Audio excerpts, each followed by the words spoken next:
మోడీ సంచలనానికే సిద్ధపడుతున్నారా? వాస్తవంగా మెజార్టీ తగ్గింది కాబట్టి ఏమీ చెయ్యలేరు అన్నటువంటి ప్రచారం చేస్తూ ఉంటే, అట్లాంటిది మేమేం మొహమాటమేం లేదు, మా విధానం మాదే అని నిరూపించారు వక్ఫ్ చట్టాన్ని తీసుకొచ్చి. దాంట్లో అందరినీ చేర్చి మరి జాయింట్ పార్లమెంటరీ కమిటీ వేసి మా విధానాల్లో ఎక్కడా వెనక్కి తగ్గలేదన్నది నిరూపించి చూపించారు. అక్కడ అది ఒక ఎత్తు అయితే, ఇప్పుడు స్వతంత్ర దినోత్సవాన్ని పురస్కరించుకుని ఎర్రకోట వేదికగా 11వసారి ఉపన్యసించినటువంటి నరేంద్ర మోడీ కీలకమైనటువంటి పదాన్ని మరొకసారి రైట్ చేశారు. న్యాయ సంస్కరణలు అవసరం, న్యాయ వ్యవస్థలో సంస్కరణలు అవసరం. రాజ్యాంగం తయారు చెయ్యనటువంటి వ్యవస్థ కిందకు తయారైంది. ఎందుకంటే న్యాయ వ్యవస్థ రాజ్యాంగం ప్రకారమే ఉంది, కానీ న్యాయ వ్యవస్థ నియామకాల్లో కొలీజియం సిస్టమ్ అన్నటువంటిది రాజ్యాంగానికి విరుద్ధమైనటువంటిది. కాకపోతే కోర్టులు తమకి తామే తీర్పులు ఇచ్చుకుని అది కరెక్ట్ అని జడ్జిమెంట్ ఇచ్చేసుకుని అవే కొనసాగిస్తూ ఉన్నాయి.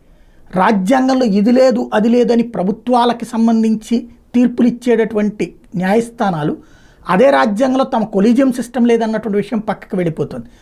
న్యాయ సంస్కరణలు అన్నటువంటి దాని మీద అప్పట్లో ఏదైతే నేషనల్ జ్యుడిషియల్ కమిషన్ అన్నటువంటి సిస్టమ్, ఎందుకంటే జవాబుదారీతనం లేదు. ఒక న్యాయమూర్తి తప్పు చేస్తే ఎవరు చర్య తీసుకోవాలో తెలియదు, ఎలా చర్య తీసుకోవాలో తెలియదు. ఇంపీచ్మెంట్ అనేటువంటి సిస్టమ్ మాత్రమే గతంలో ఉండేది.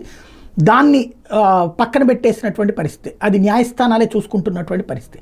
ఇలాంటి దశలో న్యాయ సంస్కరణల దిశగా అడుగులు పడాల్సిన అవసరం ఉంది అని చెప్తాం. అంటే అప్పట్లో 2/3 మెజార్టీ లేక ఫస్ట్ ట్రిప్ బిల్లు ఓకే అయ్యింది. దేశంలో ఉన్నటువంటి సగం రాష్ట్రాలు ఓకే చేసినాయి న్యాయ సంస్కరణలు. ఆ తర్వాతన సుప్రీంకోర్టు 5 సభ్యుల రాజ్యాంగ ధర్మాసనం దాన్ని తోసిపుచ్చేసి పక్కన పెట్టేసింది.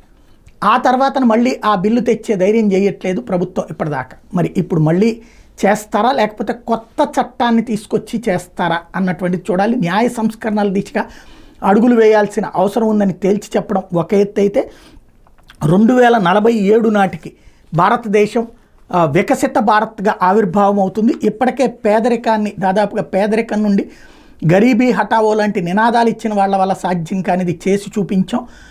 దేశంలో 80 కోట్ల మంది పేదరికం నుంచి బయటకు వచ్చారు. అట్లాగే ఏదైతే గ్లోబల్ హబ్ కింద భారతదేశాన్ని తయారు చేస్తున్నాం, ఎంఎస్ఎంఈలను ప్రోత్సహిస్తున్నాం, సంస్కరణలు పెడుతున్నాం, తయారీ రంగం భారీగా డెవలప్ అవుతుంది.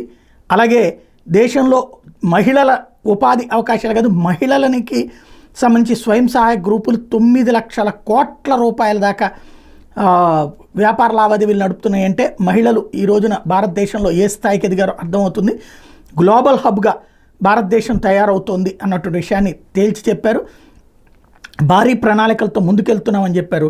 అలాగే మెడికల్లో తీసుకొచ్చినటువంటి మార్పుల గురించి ప్రస్తావించుకొచ్చారు. ఏదైతే వివిధ హాస్పిటల్స్ ఏర్పాటు చేయడం, అలాగే జిల్లాకు ఒక మెడికల్ కళాశాల ఏర్పాటు చేయడం, అలాగే ఆరోగ్య కేంద్రాలు, ఆయుష్మాన్ కేంద్రాలు అంటూ ఇప్పుడు ప్రస్తుతం మన ఏరియాలో ఉన్నటువంటి జగనన్న హాస్పిటళ్ళన్నో లేకపోతే ఏరియా హాస్పిటళ్ళన్నీ అన్నీ కూడా కేంద్ర ప్రభుత్వాన్ని, అలాగే వైద్యాన్ని ప్రజలకు అందుబాటులోకి తీసుకొచ్చామన్నటువంటి విషయాన్ని గుర్తు చేశారు నరేంద్ర మోడీ స్వతంత్ర దినోత్సవ ఉపన్యాసం సందర్భంగా.